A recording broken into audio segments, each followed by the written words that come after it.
Here we're using our CM plugin's Vengeance Sound Scope plugin to examine the saturation caused by transformer, valve and transistor preamps. Soundtoy's Decapitator is our demonstration plugin, as it has 5 distinct models that we can easily switch between. All 3 tube designs, that's A, T and P, are slightly different.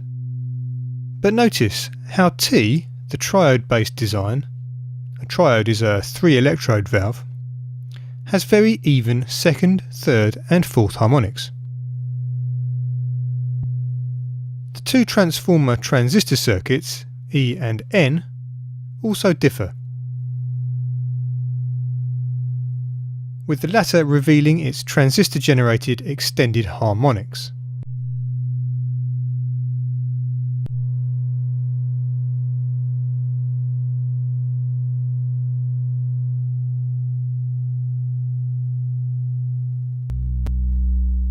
Now let's test tape saturation.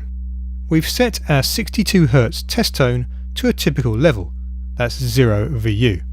First, with an older tape type, we have obvious odd harmonic distortions at around 186 Hz, that's 3 times 62 Hz test tone, 310 Hz, that's 5 times, and 434 Hz, that's 7 times.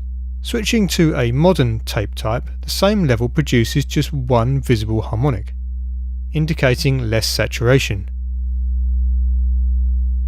Switching back to the old tape, let's sweep our test tone. See how the frequency influences the harmonic distortion amplitudes.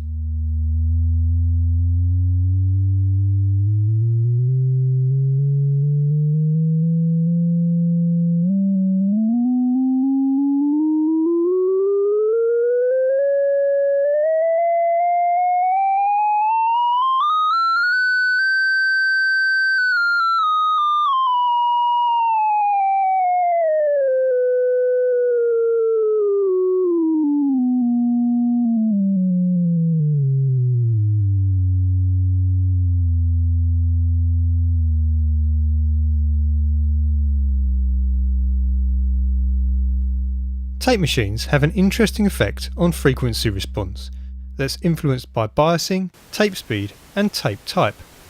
Here we're cycling through 4 presets on a UHE's excellent satin tape emulation plugin. Watch the onboard analyzer and see how the slower tape speed has a lower low frequency head bump. Also note how the faster tape speed has extended high frequency response.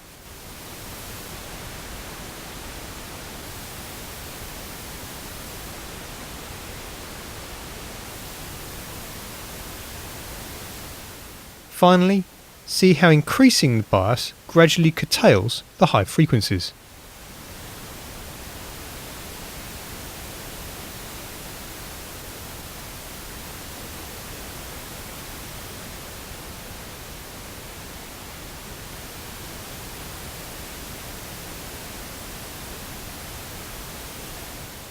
On a real tape deck, if we use adjacent tape tracks for stereo signals, crosstalk between tracks changes the stereo image. Here, our stereo plugin, Satin, allows us to adjust this, and we can analyse the outcome using a phase meter. Send separate uncorrelated pink noise to left and right channels, inserting a plugin across the combined signal. As we increase the crosstalk, the meter moves to the right, showing increased phase correlation.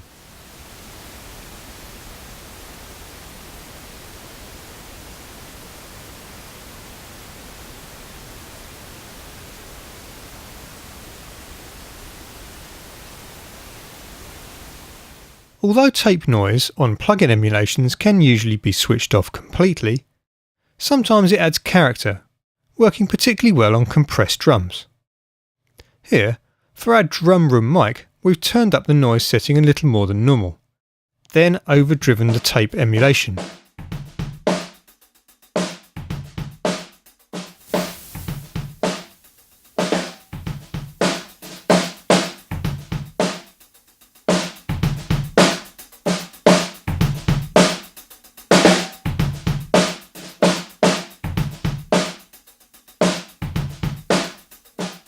We've then added compression, and A being the results shows how much character is added by a little tape hiss.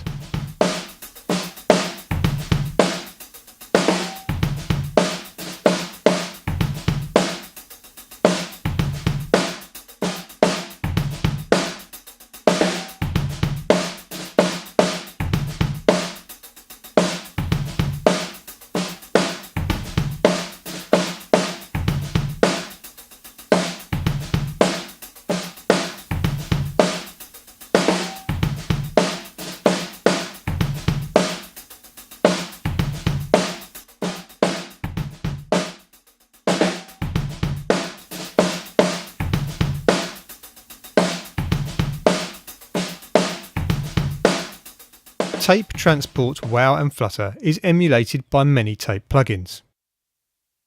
It adds authenticity but can also cause problems, as unlike a real tape deck, individual track plugins on multi-track material may operate independently, introducing phase inconsistencies.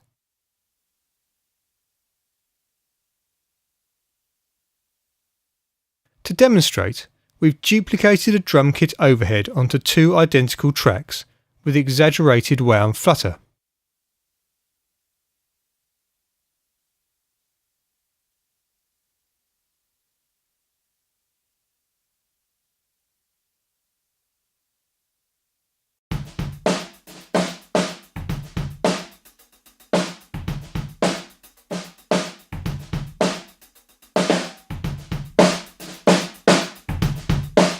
Phase reversing 1 allows us to hear the differences introduced between the two.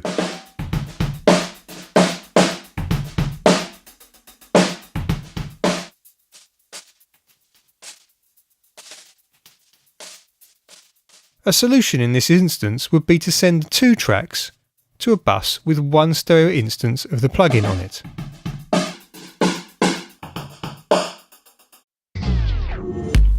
Download over 30 exclusive plugins. Get hundreds of pro-quality samples and power up your production skills with in-depth tutorials. We break it down for you step by step, and you'll see exactly how it's done in expert video guides and producer masterclass sessions with pro producers.